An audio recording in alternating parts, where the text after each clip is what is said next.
completed his doctorate at UCLA. Sarah engaged in community work on Vista. In 1975, Albion College invited Geoff to teach modern European history, and Sarah and Geoff migrated from the West Coast to the Midwest. As Geoff began his first semester, Gerald Ford was president. Albion College was feeling the burn, with Bernie Lomas president. The college had 1,800 plus students. Albion's public schools enrolled 3,245 students. There were 4 supermarkets. Main Street was filled with Campbell's, Western Auto, Henry's, Young's Apparel, Cartwright Shoes, Sealy's Menswear, and Penny's. However, coincidentally, Corning Glass Works announced its closing, a harbinger of the deindustrialization of the next quarter century. Frank Tarenko's Albion College football team was off to a good start. And the Bone Theater was showing shampoo with warm baby. on campus, a Pleiad article was headlined, "Student Quality Changing." Professor Julian Ramblecamp saw the change as one of decline. Basically, he noted, students are not really as interested in subject matter, in learning per se, as they are in grades. Well, one thing they were interested in was beer. The brothers of ATO presented an all-campus blast at the Conservation Club. $2 for all you can drink. Buses leave from Baldwin Hall at 8:30. This invitation, combined with a Pleiad article on overcrowding in the bars entitled "Been Bumping at the Bar," remind me that this was the time when 18-year-olds could drink in Michigan, 1972 to 1978. Well, this was the setting as Geoff embarked on what would become a remarkable 41-year teaching journey at Albion College. How could I do justice to Geoff's achievements? And he has such a long list of awards and publications and presentations, and he's a movie star too.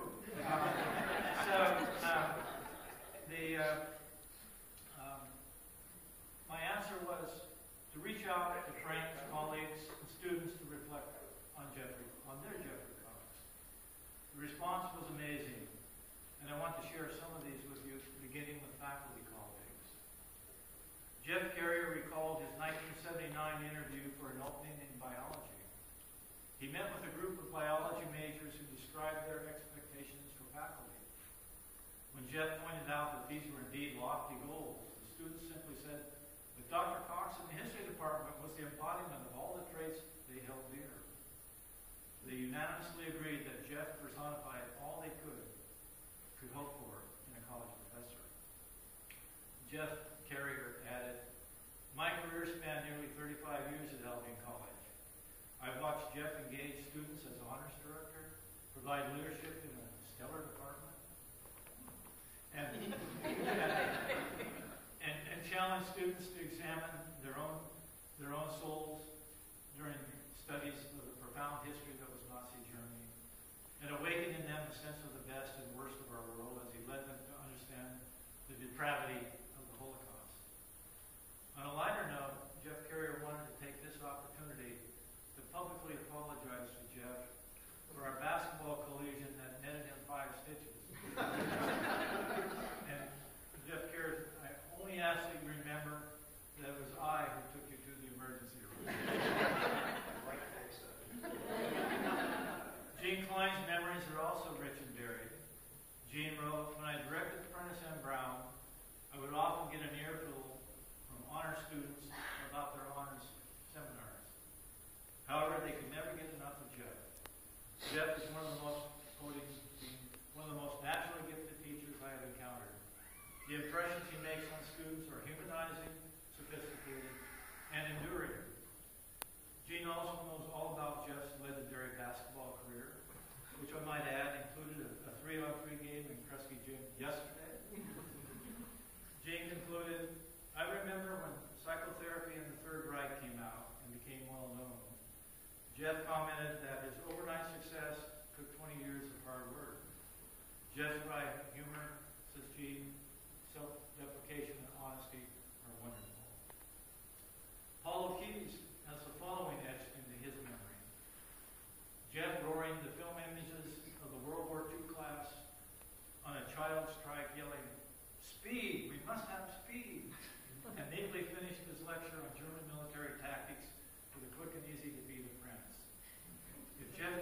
way to make learning memorable, he did. For Chris Hagerman, Geoff has been an inspiration not only for the fierce intellect he brought to bear in teaching and scholarship, but also for his love of the physical. My abiding memories for Chris, of Geoff, will be his energetic presence in the classroom, his laughter in the second floor of Rob, the gym bag over his shoulder as he headed for Kresge, and his infectious joy on the soccer pitch. And, well, in casting my net, I invited some of Geoff's former students, who also provided eloquent tributes. Zach Kleinsasser, class of 2000, traveled with Geoff, Frank Frick, and students to Germany, Poland, and Israel in 1999. And Zach's talking now. I became a history major. I wrote my honors thesis on individuals who had rescued Jews during the Holocaust, which involved, at Dr. Cox's direction, traveling for a month in Europe and interviewing 6 rescuers living in Denmark, France, and Belgium. And I spent a large portion of my senior year working with Dr. Cox to have a plaque erected on the Oskar Schindler factory that we had visited in 1999. Zach includes someone that is retiring from Albion today who embodies everything laudable about liberal arts education. He is an academic, a lifelong learner, a mentor, a teacher, a friend, and a colleague who could motivate, inspire, and challenge students in every aspect of their lives, whether they expected it or not. Patrick Buck, last year's class, currently a history graduate student at MSU, identified Geoff, the irrational in history, as his favorite class at Albion. It was not only stimulating, it made me think in totally new ways. Heather DeBari, class of 2012, who enrolled in a master's program at the University of Edinburgh, recalled, what made Geoff such a special professor is that he pushed his students to think critically. He pushed his students to stretch their minds. I will always have a passion for history because he instilled that passion in me. Laura Wilby Johns, class of 2007, is here today, remembers Geoff as an amazing professor who challenges you to be the best version of yourself. She adds, there's not a student who's taken film images of World War II that doesn't remember Geoff in his white tux on Casablanca desk. As far as I'm concerned, Laura's words, he could give Humphrey Bogart a run for his money. And Laura feels particularly blessed for having had the opportunity to play soccer with Geoff and shared 3 intramural championships while she was at Albion. Liz Vogel sent a charming letter, and the part I had taken out of it less about Liz, but really about Liz and Geoff and she had talked to an Albion alumnus, Ted Everingham, in class of 61, maybe in response to my inviting her to get back to me about Geoff. And Ted had studied history under Julian Ramelkamp, and he sent her the following. These are his words. Although Geoff arrived on campus well after I left, my impression is that he had been in the Ramelkamp tradition, expecting much of his students and coaxing from them more than they knew that they had within them. I wish I had known Geoff, Liz, but in a way, I think I did because I knew Julian Ramelkamp, and I think they had much in common. Ted concluded that he and Liz had been blessed because they had studied with giants. Well, I also reached out to friends and colleagues. Allie and David Moore's lives, they're here, intersected with Geoff and Sarah on campus, at the law office, and as friends. They first met when Geoff and Sarah arrived in California in August of 1975.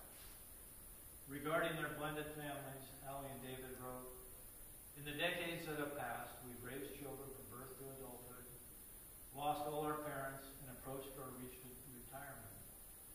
They mentioned admiring Geoff's scholarly career, including his off-screen documentary helpful lead-in to sharing greetings from journalist Bill Blakemore of ABC News. Bill writes regarding Geoff, "We happened to meet by both being in the same documentary about Kubrick's Shining, and our work together has, I suspect, only begun. Work in which I expect I will continue to tell folks who think some of my ideas are nuts that they should check out the books and articles of Jeffrey Cox. We're a more solid and balanced and responsible take on it all." Geoff's final class included Bill Blakemore as a guest, and Bill, a climate change expert, also gave my environmental history class an update, scaring the hell out of them, I might add. It's been a pleasure to meet Geoff's guests over the years, and I was honored to meet his UCLA mentor when Geoff invited him to Albion.